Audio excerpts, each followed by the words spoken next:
Oh, now, this is a story all about how local soccer media got flipped, turned upside down. And we like to take a minute, so grab a beer so cold, and we'll tell you how we became electric gold. In White House, Tennessee, born and raised on the soccer fields was where we spent most of our days. Reading Mad Magazine and riding our bikes with a known propensity for rocking the mic. Now we're a trio of guys who are getting kinda old, cheering on the boys and gold with every bit of our soul. Screaming our heads off while drinking some beers, hoping to give Cincy and Miami something to fear. Now Evan, John and Ryan are kicking the facts about Nashville SC, and they'll never come whack. If anything, we can say the show is rare. Acoustic blue and electric gold, the only colors we wear. We pull up to Godoy's about 7:38, and we yell to the refs, yo home, smell you later. We look at the castle, we feeling so bold. We sit on our thrones, we're electric gold.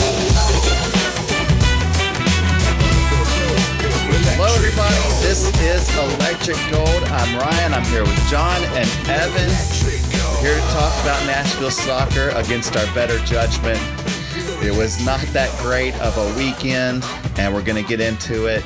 It was a not so great start for Nashville's playoff run, and we'll talk all about it. Guys, how are you doing this evening? Are you hanging in there? Are you recovered from the loss 2 nights ago? Ryan, I'm hanging on by a thread. I gotta tell you, this has been a generally awful weekend sports-wise for me because NSC and Liverpool, my favorite teams, both were ass cheeks this weekend. The Titans are currently getting their butts kicked like they do every week. Yeah, nothing new there. The only redeeming thing happening in Nashville right now is those Vanderbilt Commodores. Oh, my God. Keep rolling on and on. The best football team in Nashville by a long shot. Anchor down, boys. Hanker down. Do you want to just do a podcast about Vandy? I'm 100% in on this at this rate, yeah.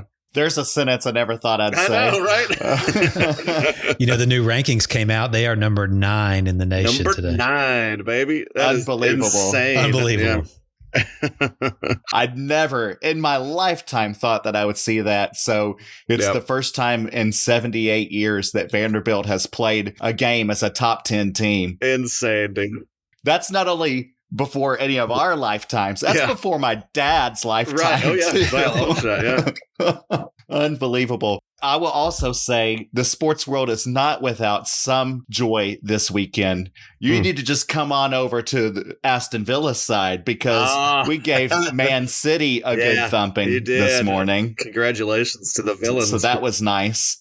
The Villains are back, and they have something to say about this season as well. Hey, I'll tie it back. They learned from their disappointing draw against Nashville SC earlier this year. That's right. This proves that we are better than Manchester City. That's right. Absolutely. No doubt.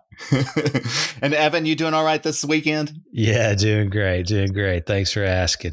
You bet. You bet. Well, guys, before we get into all of the Nashville SC talk, of course, we have to have an alcoholic beverage to get us through this. And so let's hear what you guys are drinking this evening. Evan, what are you having? Well, tonight, boys, I'm having a hazy hippie, and that's the Hippies and Cowboys Hazy IPA from Tennessee Brew Works. I thought I'd try to represent a local brewery to somehow get some sort of good vibes or good karma going for NSC for next week. Anyway, this beer is a great beer. It's got a lush haze and a smooth finish. It's really citrusy. It's not bitter. Just a great beer to sip while I indulge my latest obsession, which is listening to AI funk and soul covers of rock and alternative hits. Guys, I am sorry, but I am going down this rabbit hole hard lately.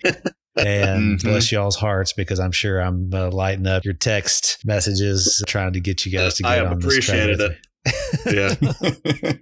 Yeah, I have stumbled onto this as well recently on YouTube, and the funk soul cover of Everlong by the Foo Fighters really grabbed me. I haven't heard that one. Yeah, it's a good one. It's a good one. Check it out. And I think I saw one of Interstate Love song that I was just like, oh, man, this is sexy. This is just a sexy song. So anyway. It's incredible how good and funky. In fact, I can't remember if it was this one I put in my screenshot. I can't remember if it was the cover of Faith No More's Falling to Pieces or another one I was listening to. But about halfway through, I realized my neck was starting to hurt because I was like bopping so hard with the funk. I mean, it was awesome. Or I'm just getting old. Either way. Love it. Probably a little bit of both. Yeah. Probably a little of both. John, what are you drinking this evening? Yeah, I am. I'm embracing this fall weather, this Halloween week, with a beer called a Punkachino. This is from the Elysian Brewing Company in Seattle, Washington. It's like a love child of a pumpkin ale and a short shot of cold brew coffee. And it goes down smooth, boys. It is really good. It's got a little bit of cinnamon, nutmeg. It's a milk stout. And then, of course, it's got the pumpkin and coffee flavors in there, too. It's delicious. This is straight up dessert beer. Oh, sounds wonderful. Sounds like a great wintertime beer. It's getting a little chilly out there. So that's puts me in the mood for that kind of beer. This evening, I am diving back into my Sam Adams Fall Legends Variety Pack. I might have had an Oktoberfest a couple of weeks ago, which of course is probably their premier beer. But I don't know if you guys realize that they have this Fall Legends pack. I haven't seen it prior to this year. It's got 4 different varieties in this pack, and the one I'm having tonight, it's exclusive only to the variety pack. That's the only way you can get it. It's called Flannel Fest. It is a Munich-style Dunkel. Oh, yeah. Which I'm not even, I guess it's like basically a lager, but it's a Munich style, and it's got a rich malty flavor, hints of caramel and roasted nuts. It is a nice amber brownish color. Perfect for this time of year to snuggle up in the flannel by a campfire, tell ghost stories, and talk about some Nashville soccer, I guess. I guess. We must. Boys, let's do this. Cheers to you. Cheers, boys. Cheers, boys. Okay, you're not going to like it, but I'm going to do the week in review.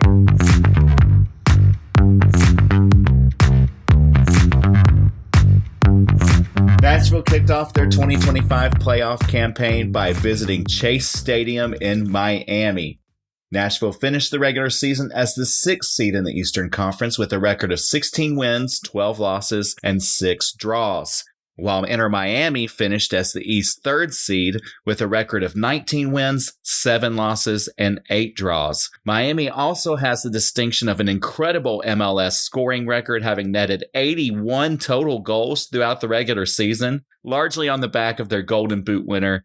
You may have heard of him, Lionel Messi. Of course, the two teams are quite familiar with one another, having just faced each other on Decision Day the week prior, where Miami stormed to a 5-2 victory in Geodis Park. It was a curious selection for the starting lineup this game. Coach BJ Callaghan opted to sit winger Alex Wheel in favor of a different shape altogether, going for a 4-3-3 instead of the normal 4-4-2, and he picked the seldom-used Brian Acosta for the center midfielder spot, while also inserting Jason Palacios in place of Jack Mayer as the center back.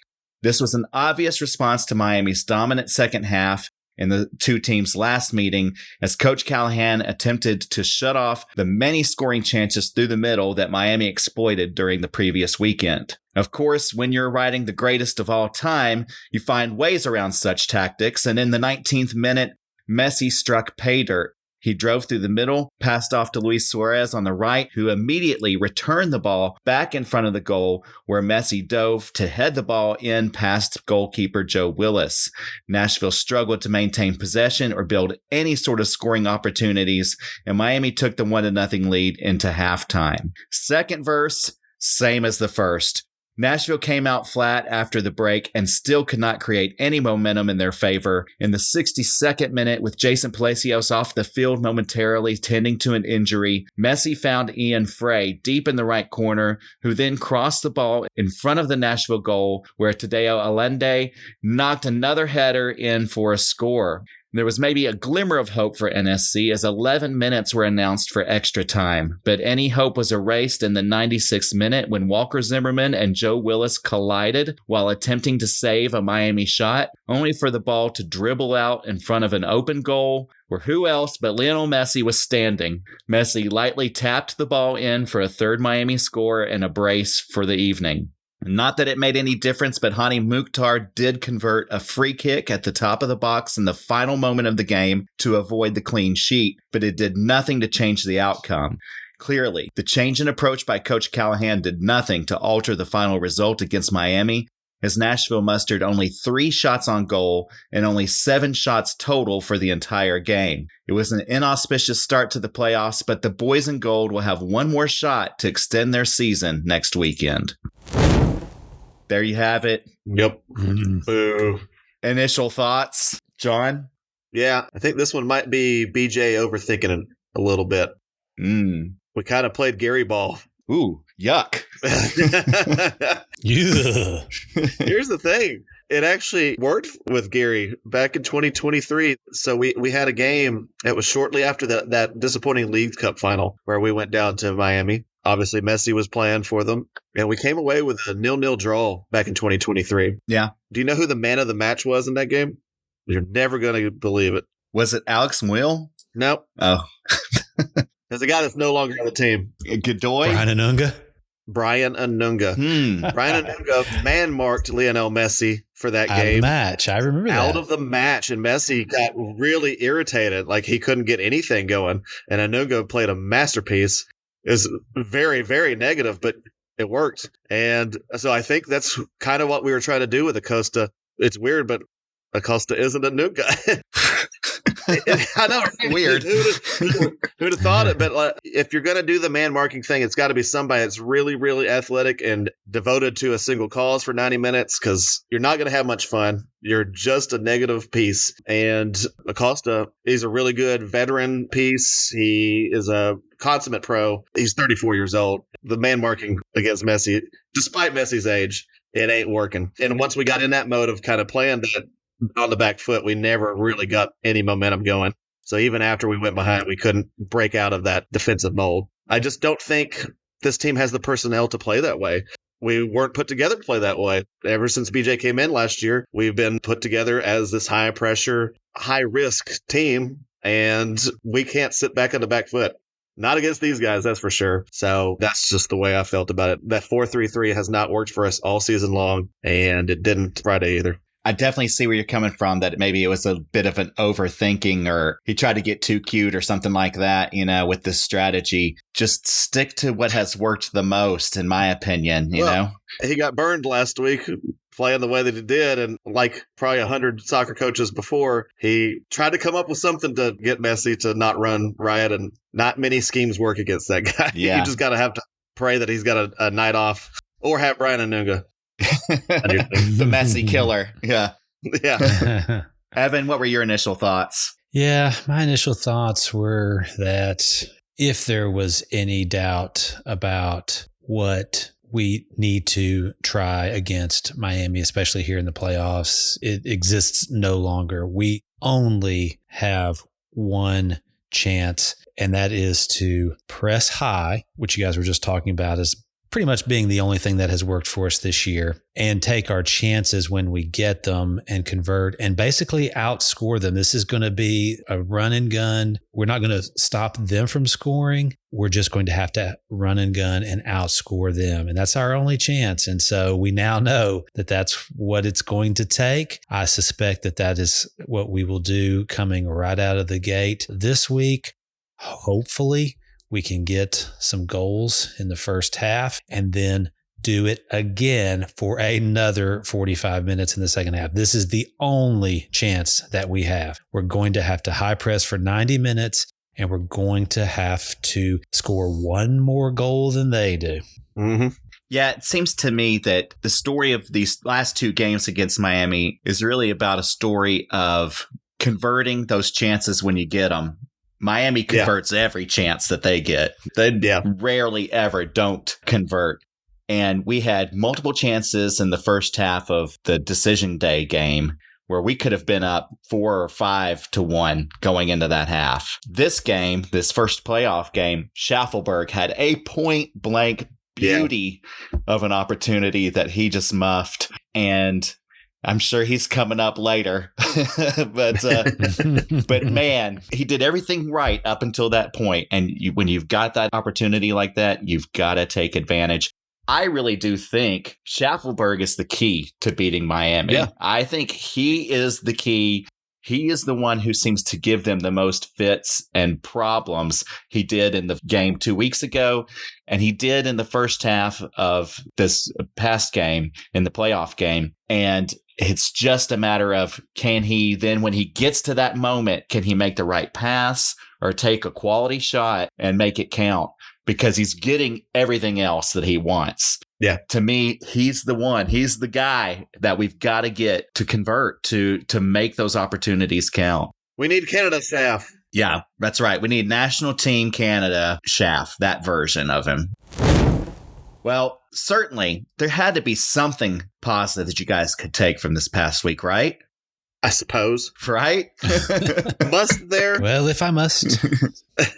Let's try and be creative. Let's do, oh, hell yeah.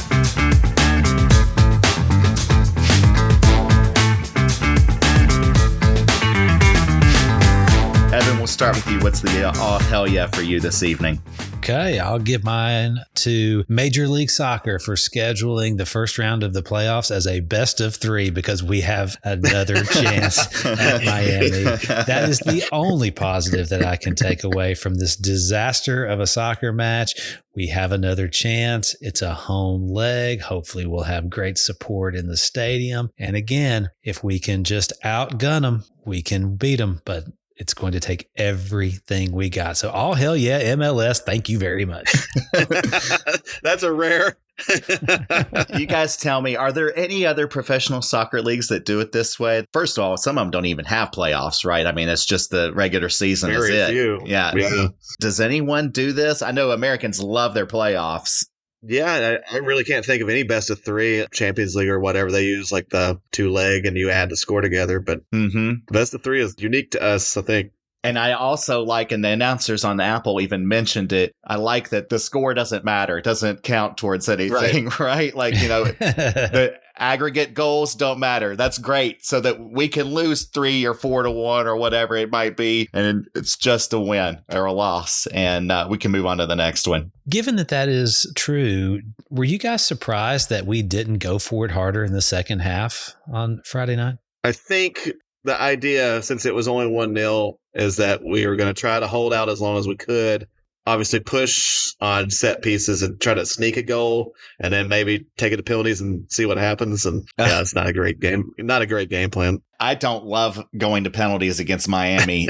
No way. No way. Yeah, I know. With Joe Willis in goal? No, I'm sorry. I mean, like, I love Joe, but come on. I mean, this does not seem like a good idea. And I know that their goalie is pretty green that they were playing with, but bad idea. But I was surprised by the whole lack of aggression the whole game through, to your point, Evan. I don't understand when it was so successful in the first half of Decision Day, why we didn't try to go back to that style, because that seemed to have Miami on their heels. It was just a week ago. I mean, how quickly we forget. We were really successful with that strategy, in my opinion. Mm-hmm. Yeah, agreed. John, you have an all hell yeah for us? We pretty much already said it. my all hell yeah was, oh, hell yeah, it was just one game. It's not so the end of the world. We can completely write it off and forget it. We know we got to win 2 games now. And thank God, like we mentioned, there's no aggregate score. So we could have lost 10-1 and it would have been exactly the same. It's just a matter of psychological damage that we might be, because, you know, we played one way, we lost 5-2. We played another way and we lost 3-1. What do we do? Yeah. I think we're going to have to just, if we're going to die on our sword, throw everything at them and hope it sticks. That's it, man. Throw the kitchen sink at them this next time. You know, use the crowd to your advantage. Hopefully enough of the crowd are actually going to be us NSC fans. Unlike the last game, who knows how that's going to turn out. But yeah, I guess we'll find out. I guess there's no shame in losing to the greatest of all time, right? There isn't. I just wish it was the first round. It would feel better if we played them in the Eastern final or whatever. But yeah, I mean, you got to beat them sometime. You got to beat the best to be the best. You got to go through them. Yeah, that's right. You guys remember we have an Open Cup championship this year. So we do. We already got a ring, baby. This is all gravy at this point. We were supposed to finish like 10th in the East. So, you know. Yeah. That's right. We're just playing with found money at this point. Right. All right. I know that this will probably be an extended segment for the podcast tonight. It's time to do, oh, hell no. John, we will stay with you for this. Let us have it. For a team that is set up in a defensive manner as we were for this game, the defensive breakdowns and miscommunication between guys who have played hundreds of games together. Oh, hell no. What was going on back there? The first goal, somebody has to track Messi. You know, he picked the ball up 40 yards from goal after the Lovitz turnover. And Lovitz actually, if you look at the video, it was the guy closest to him. At that point, he's got to make up for his mistake and just stay with him all the way back because Acosta wasn't catching up to him. And so he walked in free as a bird in the park. The second goal is a part of an irritating rule. Palacios was off the field because he had to have the medical team come out and look at him. And so there's a rule where they have to stay off the field for 2 minutes. And the reason for the rule is to try to stop the time wasting. And so, like, if a team is leading, it makes sense to not let a guy just roll around on the ground forever. But when a team is losing, there was no time wasting involved in that. Palacios was hurt. We shouldn't have had to have him off for 2 minutes, but that's just me being pissy about the rule. While he was off, what needed to happen in my book, Lovitz needed to go play center back, and Tagseth should have gone over to play left back and for 2 minutes until Palacios could have come back in. But instead, the ball went into the corner, and Lovitz chased after him, and it was Walker by himself against two. So just a lack of accountability on that one. And then the third goal, Joe ran into Walker. Yeah. And collided. 20 minutes before that, Joe had collided with Lovitz. Yeah. Carlos said we got lucky that time that the shot went straight into Joe. You guys, I have seen you play hundreds of times together. Y'all should know what you're doing by now. There should be more communication than this. Each other. Yeah. Yes. If you're going to play in a defensive manner, you got to be perfect defensively. And we were far from it. So, oh, hell no. Yeah, I made the comment when we were watching it. I was like, why is everybody running into Joe all of a sudden? I know. It's weird. Evan, continue this for us. What's your all hell no? Oh, man, there are still plenty to choose from. I guess I'm going to give mine to Super Sam. I think he let Falcone and some of the other guys on Miami just get in his head real bad last night. I understand that it is probably very difficult to be a number 9 playing in a defensive format or playing a defensive strategy. You're not going to see a ton of the ball, but I think it probably requires some really serious focus and just be ready. Be ready for your chances. And Miami's thinking the exact opposite. Let's do everything we can to distract this guy. Let's slap him here and there. Let's pull his jersey. Let's talk trash. Let's whatever. And man, it seemed to work on Sam the other night. Yeah. He seemed to be so much more focused on the calls he wasn't getting and all the little stupid pre-set piece jostling that goes on in soccer nowadays. He just never was in the game mentally at all. So all hell no, Sam, you've got to focus and you've got to be ready for that one chance that you might get to put the ball in the back of the net. Interesting. Yep. Yeah. I have to say that I am shocked, I tell you, and a little bit disappointed in the both of you that neither of you selected Jacob Shaffelburg for this moment. Well, it's almost unspeakable. Yeah, so you can't bring words to it. But I'm telling you, this is so frustrating. And we've seen this with Shaff. He does 100 things right. And then the last moment, he just flubs it. He loses the ball. He has a poor dribble, or he has a terrible pass, or his shot is muffed. Man, if he was just good at basic soccer stuff that you are taught, especially when you're a winger or a forward or whatever. Yeah. If he just had some of those, not even all of those skills, but if he just had some of those skills, boy, he would be in the Premier League probably. It's just frustrating. We got to see why he is in MLS when he's got Premier League speed.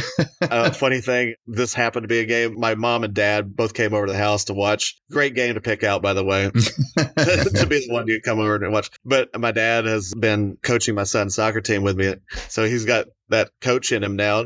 he was like, "Get your head up, son!" Yelling at Shaffelburg. Yeah. I was like, exactly, man. He's looking at the ball, isn't he? Yeah, that one that he scuffed. Obviously, the shot wasn't good, but if he had gotten his head up, Sam was trailing on that one. He could have slid it over and had a decent chance there. So Hani too. Hani was right there as well. He had options. Right. Yeah. And so many times he would beat people down the right-hand side. I mean, he was smoking people in both games. Yeah. He was smoking people, but then he gets the ball down there and he just loses it, or he passes it away, or what. I'm just like, dude. And we have seen moments of brilliance from him, but we have seen a whole lot more moments where it's like almost good. Yeah. You know, it's getting a little bit tired at this point. Yeah. So you blew my mind in our group chat the other night when you likened him to Randall Leal, which is like one out of every like 15 or 20 matches. He is just like the best player on the pitch. I mean, just seems completely unstoppable. But then all the other games, he just looks like he has no idea what in the world to do with the ball. Yeah. Yep. It's Randall Leal disease. RLD strikes the worst of us. RLD. But you know what? I want the best for him. I desperately want him to find this. I love Shaffelburg. I love cheering for him. And he's an exciting, dynamic player. But man, let's finish this stuff, you know? Guys, we are not doing favorite things anymore because we have ended the regular season. But you know what? We did score a goal this week, and we just happened to have a favorite thing from a listener. Is that right, John? Yeah, that's right. I asked for some today, and I actually got a few. So yeah, we're going to give it up to a fan this time. Yeah, let's hear the fan's favorite thing for Hani's last second free kick goal. That was a beauty, by the way. We should say that was a hell of a goal he placed right there. It really was. And it highlighted something really, to me, we should be taking more shots from distance on this guy. Mm-hmm. The Miami keeper, he's small, and I don't think he could get there because that wasn't like in the absolute corner or anything. It was a great shot for sure, but I think a taller keeper would have had that covered. Interesting. At any rate, yes, we're going to give our favorite thing this week to a listener named Matthew. And it's so funny who we just mentioned, just talking about Shaffelburg. Yeah. Because he wanted to say his favorite thing was Randall Leal. Oh, wow. Holy hell. Matthew says, boy, he never played, but I only have good memories of him scoring 40-yard bangers that he totally says are shots and not crosses that went in. That's right. He did have a few of those, didn't he? He did.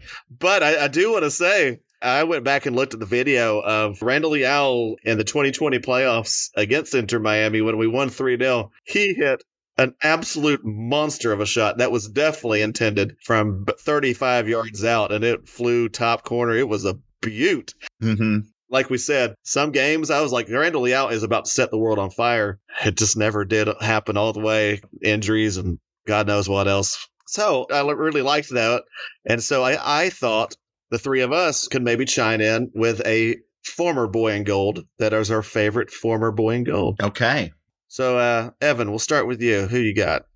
Dax McCarty. Oh, my gosh. Captain Dax. Now, I have some others that I could have easily answered, but since you're letting me go first, I got to take Dax. I loved watching him play.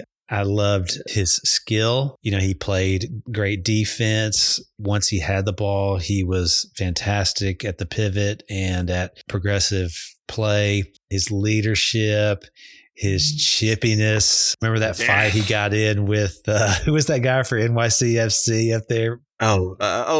Shoot. A French name? Maxi Rodriguez or something? I don't know. Yeah, I can't remember. Anyway, I know. Yeah, Maxi Rodriguez. Yeah. Yeah, anyway, I just loved everything about Dax's game. So he is easily my pick for favorite former boy in gold. Love it. Ryan, let's hear it. Who's a favorite former boy in gold? Dax is an excellent selection. I'm actually going to go with Lukas McNaughton. Yeah.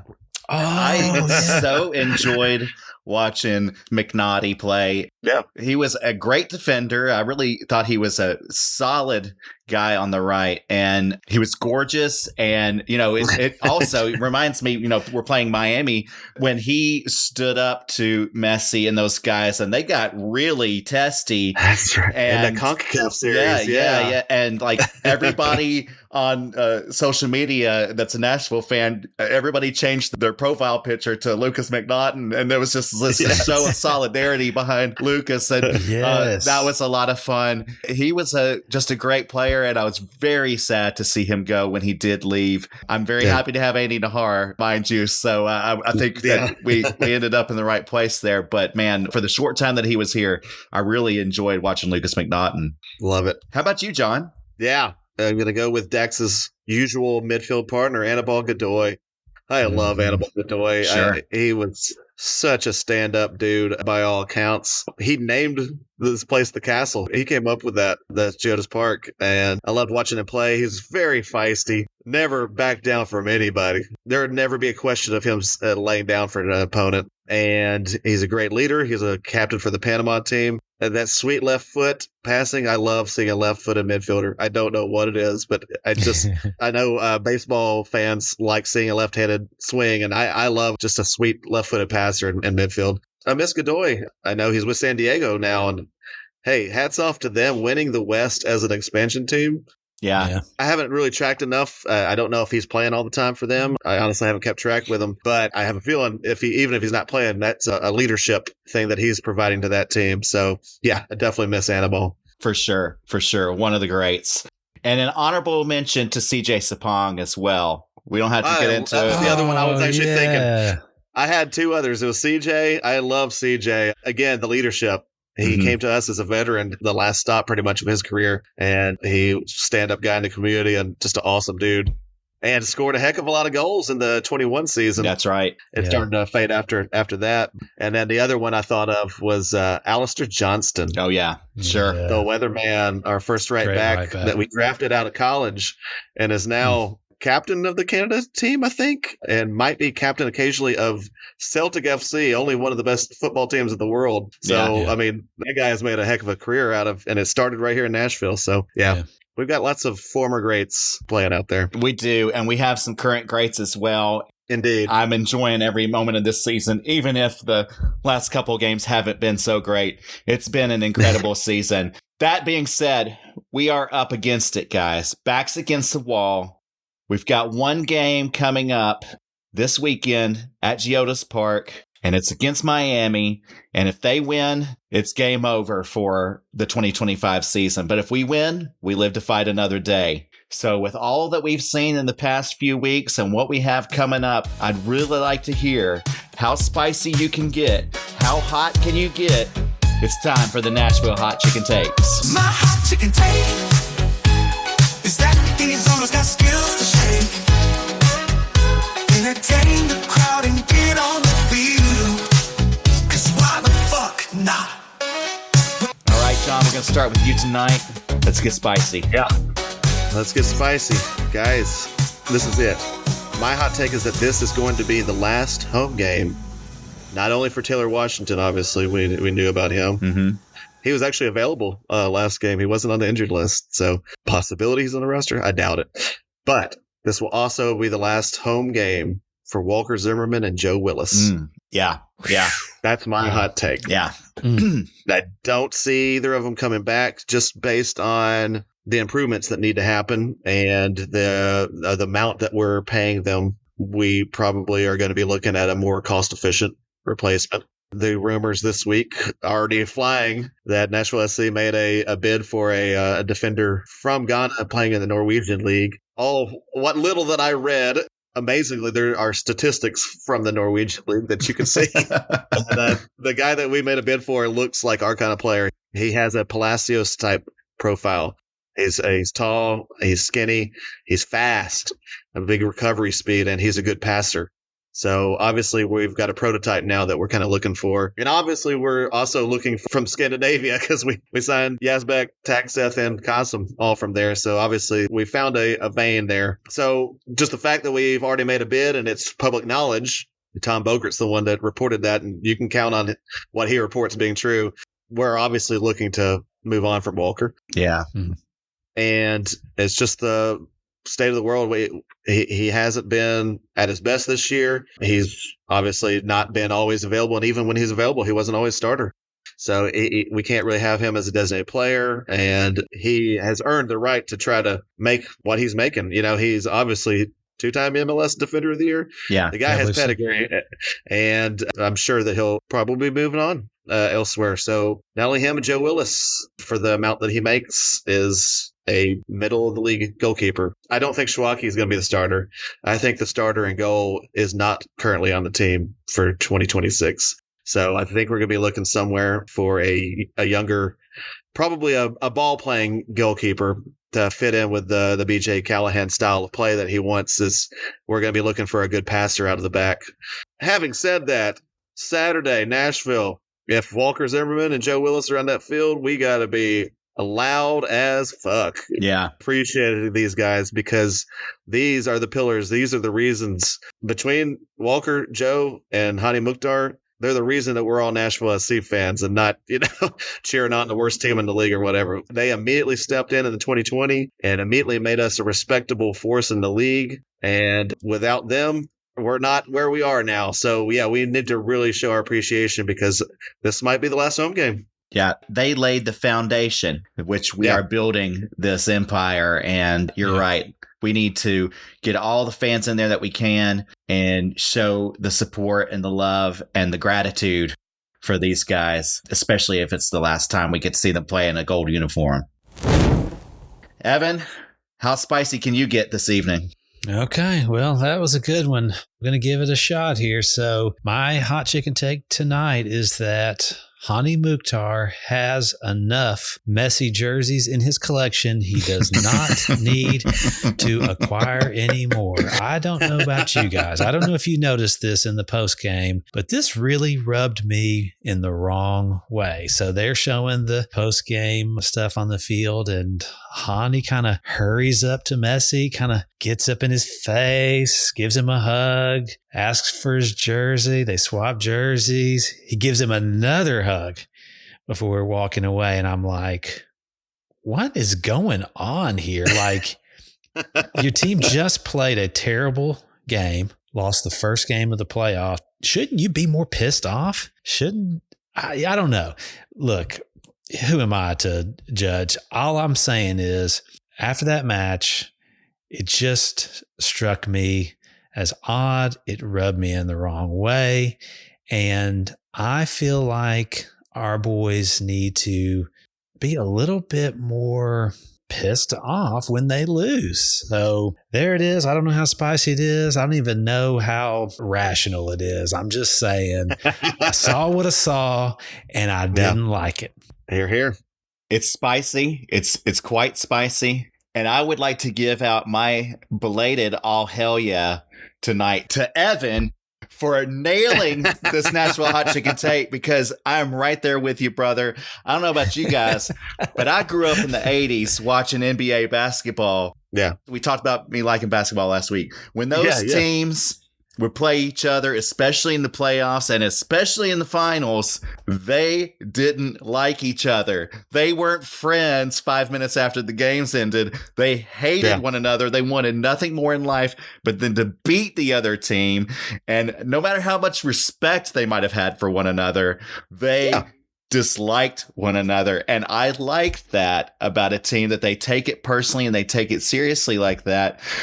Hani has done this numerous times when we've played Miami, where he has traded off the jersey. Gaston Brugman beat him to the punch week before last and actually got the jersey swap with Messi. But doesn't matter who it is. Like, all of these guys should have a chip on their shoulder about this. This team has beaten us or drawn with us every time since Messi joined the league. We have not gotten one in on them, and they've beat us in some critical games. They beat us in the League's Cup final. They beat us last week at the end of the season. They beat us in the playoffs. Come on. You know, this is important, and let's take this a little bit more seriously. Let's have a little bit more edge to this rivalry or to this opponent than what we do. I think that they should approach it with a lot more intensity than this. Yeah, it's like in Shoresy, or isn't it Shoresy? Like everybody loves to win, right? But it takes like it's like next level to just absolutely hate to lose. And that's where I want us to be. I love that. I was about to say, if we happen to beat them Saturday, you think Messi's going to go up to somebody and trade his jersey?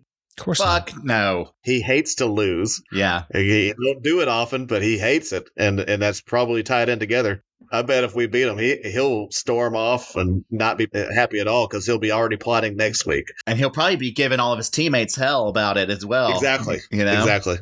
Yeah. And that's kind of edge I'd love to see from the leaders of Nashville SC. Well done, Evan. You nailed that one. Yes. Thanks, guys. Thanks. All right, and with that, it's time to move on and look ahead to what's coming next week. This is your Week in Preview.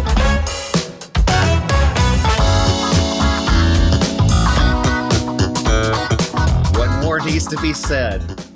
Nashville will host Miami next week at Geodis Park in a do-or-die situation. If they win, they push the first-round series against Miami to a third-game tiebreaker. If they lose, that's a wrap on the 2025 season. Since Messi joined the MLS 2 years ago, Miami has been a constant source of pain for Nashville. From the 2023 Leagues Cup final, where the boys in gold went down valiantly after 10 rounds of penalty kicks, to the last 2 games against the Pink Assholes, where they've lost by a collective score of 8-3. Nashville have struggled to find success against Messi and friends. Nashville will have to bring everything they've got, and they'll have to be perfect in order to achieve a different result this time around. There's no time for being timid or patient. If there's any reason for hope, it would be the first half performance from Decision Day, where Nashville largely held Miami at bay, dominated the play, and led 2-1 at halftime. If they can perform at that level, then maybe they have a chance to extend their season. Okay, guys, we're up against the wall here. It's do or die time. Win or go home. I need some crystal ball magic to figure out what's going to happen because I'm really nervous at this point. So if you don't mind, let's break out the crystal balls, y'all. Evan, we'll turn to you first. Okay. You've been right way more than you've been wrong this season. Your crystal ball has been nailing it. And so I would really like to hear what it has to say about the game coming up next week. Okay. Well, let's get it out here at least one more time. Polish it off, gaze deeply into it. And what's this? Well, I'll be doggone. Guys, we are going to kick pink assholes all up and down the field this weekend. Hell yeah. Coach Callaghan is going back. He's learned his lesson. He knows that there's only one choice. We're going to high press coming out of the gate, but we're going to be a little bit more clinical in our finishing, and we're going to take a lead into the half. But then we also know that we are going to be facing the greatest player of all time, who is not going to give in. And we are going to keep that pressure up. We're going to continue to finish our chances, and we are going to finish the match in regular time victorious with a score of 3-2.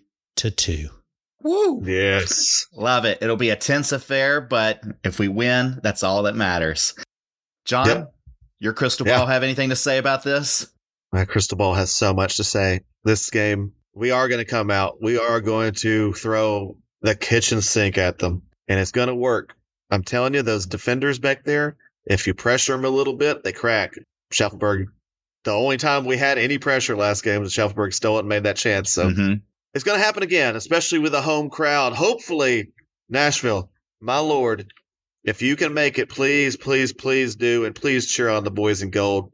We know how many Miami fans are going to be there. We know it's going to happen. We know it's going to be messy stands. Hopefully they're not in the supporter section this time, but God only knows. It could happen that way. At any rate, the first half is going to be glorious. We're going to be leading 4-0 at halftime.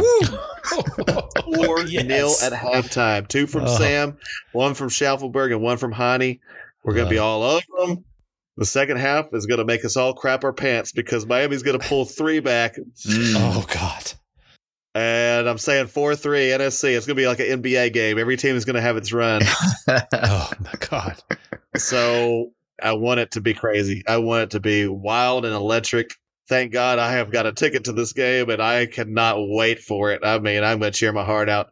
No matter what happens, cheer for Walker, cheer for Joe, cheer for Taylor Washington. These guys, come on. They're Nashville through and through. So, yeah, it's going to be awesome, man. I can't wait. It's going to be awesome. It's going to be an electric crowd. And yeah, we're going to be screaming our heads off, and we may have to take off work the following Monday because we're still going to be hungover and hoarse. So who knows? Well, listen, while you guys are looking ahead, I'm actually looking back to the past. About 460 years back, actually. Ooh. To the year 1565. And I'm talking about in the middle of the Mediterranean Sea. Picture this. You've got sun, salt, and stone walls, and about 6,000 guys standing on a rock called Malta. Now, Malta is not some booming metropolis at this point. It's more like a warm, rocky parking lot with a few forts on it. But it's important because whoever controlled Malta controlled the middle of the sea, and that sea is the highway of empires in that day and age. And on one side, you have the Ottoman Empire, led by Sultan Suleiman the Magnificent, the most powerful ruler in the world. The Ottomans owned everything from Hungary to Baghdad. They'd been undefeated for a century, and they had their sights set on one final goal, Europe itself. But they had one problem. Every time their ships sailed west, they got robbed by a bunch of rowdy warrior monks known as the Knights of St. John. Ooh. These guys were technically a religious order, but I say that with quote marks because, let's be honest, they were really just medieval pirates with better branding. They wore crosses and they rode galleys and they stole Ottoman gold like it was their job, which I guess technically it was. After a while, the Sultan had had enough, and he said, "Who are these maniacs on this little rock, and why do they keep stealing my ships?" And so he decided to end it. And he gathered an army of 40,000 soldiers, 193 ships, and enough cannons to make your ears ring just thinking about it, almost as loud as a Nashville SC supporter section. And he was going to erase Malta, crush the Knights, and open the door to conquer Europe. Simple plan, right? But nobody told the Maltese. When the Ottomans showed up, the Knights looked out at this floating city of death coming at them, and they said, okay, let's make this interesting. They fortified everything. 3 main forts, Fort St. Elmo, St. Angelo, and St. Michael. Stone walls so thick. And then the cannons started, day after day for months. Over 130,000 cannonballs hit those walls. Oh my God. Fort St. Elmo took more than 65,000 alone. That's like if every NSC fan in Geodis Park shot like 4 cannonballs each. That would be what we're talking about. For 3 straight months. Yeah. But they weren't able to make any kind of headway. They thought the walls would fall in days, but instead they got a masterclass in stubbornness. The defenders kept patching the holes with dirt and wood and even the bodies of their fallen comrades. When their cannons broke, they fired broken iron tools. When they ran out of food, they ate their horses. But what they never ran out of was hope. There's one story where only 100 knights were left in Fort St. Elmo, and the Sultan sent an envoy to demand that they surrender. The knights answered by charging out of the fort, swords drawn, shouting, "God wills it!" And they took down 300 enemies before finally falling. These guys were nuts. So the siege dragged on. The Ottomans were dying from disease and exhaustion and probably disbelief. They had brought an entire empire's worth of power against this rock, and they were losing. Finally, reinforcements for the Maltese arrived from Sicily, and the knights went on the attack. The Ottomans fled, leaving thousands of dead behind. The sea was basically their graveyard. And just like that, the advance of the greatest empire on earth stopped. Malta held, Europe survived, and now, folks, It's 2025, and there's another empire rolling into town. Different uniforms, but the same energy. Enter Miami, the armada of the modern soccer game, and at its head, the Sultan himself, Lionel Messi. He's conquered everywhere that he's gone. Champions League, World Cup, Leagues Cup. The man collects trophies like I don't know what, like action figures. And yet, this weekend, the Empire is going to sail into our fortress, Geodis Park, the tiny island in the middle of the MLS. And here's the thing about these islands, they don't fall easy. Zimmerman is the wall. Mukhtar is the spark. Shaffelburg is that lunatic knight who sprints straight into danger just to see what happens. Yes. And the fans, we're the cannons. 30,000 loud, unrelenting cannons. So yeah, the Empire might have the stars, they might have the headlines, but Nashville, we've got the same thing that Malta had in 1565. Belief, grit, and all the bad intentions to take them down. The Sultan thought that Malta was just a rock in the sea. Messi's Miami might think that Nashville's just another stop on their road to glory, but Malta didn't fall, and neither will we. Yes! Oh my gosh. I'm ready to range into the sea right now. Oh my gosh. Bring them on, dude. And BJ, Bring them on. BJ, if you're looking for a pre-match speech, you just heard it, man. Yes, you did. I'm ready to take on Messi right now. I'll give him hell. I got Suarez. Let me have Suarez. Yes. Yeah, absolutely. We all got Suarez. Listen, you folks know how to contact us. We don't have to go through that. You find us on social media. We appreciate you listening. Yeah. Just come out to the game. Keep on cheering these boys on. Keep on supporting them. Just keep on being amazing fans. Make sure that you're cheering on Walker and Joe and Taylor this weekend. But more importantly, more than anything else, keep hope alive and keep on saying it. Come on, you boys and gold. Come on, you boys and gold.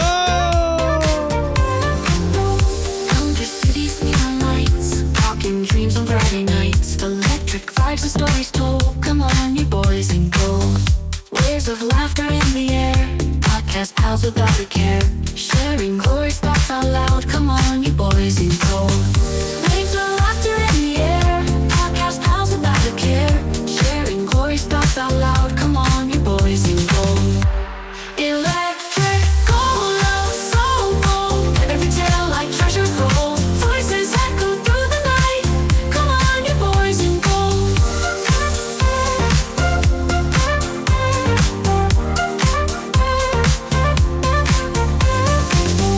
From the highs and through the lows, shining bright where passion grows. And their words were never old. Come on, you boys in gold. Soundtrack to our endless dreams, flowing soft like gentle streams. In their stories once unsold. Come on, you boys in gold. In each beat, in every word, inspiration's always heard. Moments cherished, tales retold. Come on, you boys in gold.